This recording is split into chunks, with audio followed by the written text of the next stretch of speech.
Hi friends, నిన్న ఇద్దరు హీరోలు మాట్లాడారు. ఏది మార్నింగ్ షో టిఫిన్ తర్వాత ఉంటుంది, ఆఫ్టర్నూన్ షో లంచ్ తర్వాత ఉంటుంది, ఈవినింగ్ షో స్నాక్స్ తర్వాత ఉంటుంది, నైట్ షో డిన్నర్ తర్వాత ఉంటుంది అని చెప్పేసి. అరే ఈ సినిమాలకు వచ్చేదే కొంచెం మైండ్ రిలాక్స్ కోసం, ఫ్యామిలీతో ఎంటర్టైన్మెంట్ చేసుకోవడానికి కొంచెం బయటకు వస్తారు. ఇవన్నీ తిని చేసి బాక్సులు కట్టుకొని రారు.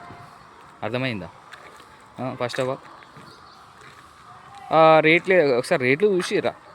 మీకు కోట్లు తీసుకుంటే ఎటు ఏర్పడతలేదు. తక్కువ రేట్లు అనిపిస్తుంది కావచ్చు. బయట ఒక్కొక్కడికి 15,000 20,000 కంటే ఎక్కువ లేవు శాలరీస్.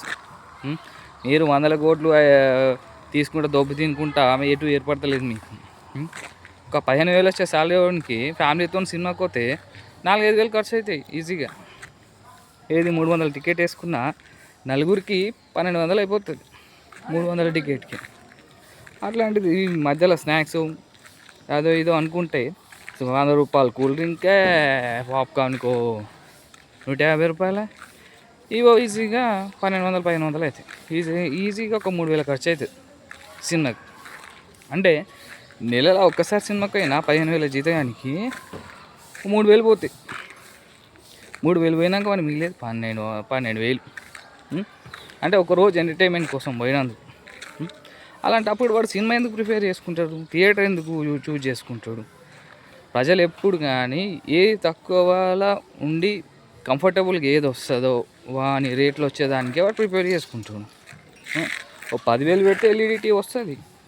ఎల్ఈడి టీవీ వస్తే సినిమా డౌన్లోడ్ చేసుకొని హాయిగా థియేటర్ ఎక్స్పీరియన్స్తోనే చూడవచ్చు మంచి పెద్ద టీవీలో. సో అదే చేస్తారు అందరు. మీరు టికెట్లు రేట్లు తగ్గించి జనాలను రప్పించుకునే ప్రయత్నం చేయాలి. కానీ ఇదేంది రాబాయ్? సామాన్య ప్రజలు ఏమన్నారు రాబాయ్? తక్కువ ధర ఏడు దొరుకుతాడు పోతుంది అంతే. తక్కువ ధరకి ఏ ఫోన్ వస్తే ఆ ఫోన్ వాడతాం అంతే. ఇది కూడా అంతే. 600-1000 రూపాయలు పెట్టి టికెట్ పెట్టి చూడాలని లేదు కదా. అది ఎట్లా దొరుకుతుంది? టీవీలో డౌన్లోడ్ చేసుకుంటూ చూస్తున్నాం అంతే. కొంచెం ఆలోచించి మాట్లాడండి. మైండ్ సెట్స్ ఏమున్నారు రాబాయ్?